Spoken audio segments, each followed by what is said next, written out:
Assalamu alaikum. Walaikum assalam. Could you please clarify about the Surah Waqia chapter 56 regarding the touching of the Holy Quran without wadhu and wudu? The brother has a question that he wants to know that can we touch the Quran without wudu, and there's a verse in the Quran, Surah Waqia chapter 56, referring to the verses number 77 to 80. Can you explain that? But many people are misunderstanding that you cannot touch the Quran without wudu.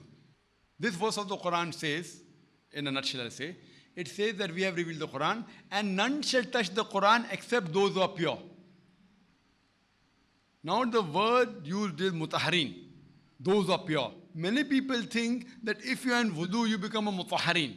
Now this purity what the Quran refers, if you know the background and the nuzul Quran, when was this verse revealed, we come to know. If you read the tafsir, various tafasirs of Ibn Qasim and other tafasir, we come to know that there was an allegation that these verses which the Prophet was receiving, that were being revealed to him, Nauz Billah, it was a revelation from the devil.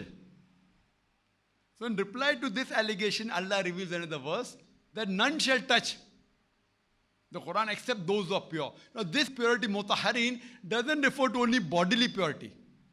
It refers to pure in mind, in body, in thinking, absolute 100% masum, which no human being can be.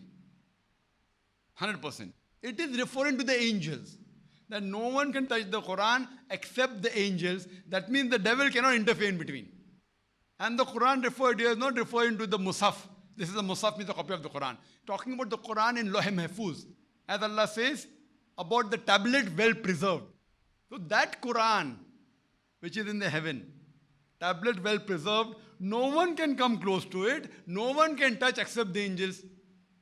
Mutaharin mention doesn't refer to only bodily purity. Tahara means only wudu, it doesn't refer to that. It refers to absolute purity. And it doesn't refer to this Quran, refers to the tablet well preserved in the heaven.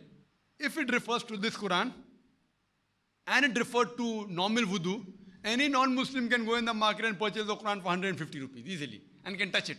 That means the Quran will be proved wrong. No one can touch it, I can touch, he'll touch it. So it is nowhere referring to wudu and touching this Quran, referring to the absolute purity and about Loh Mahfuz.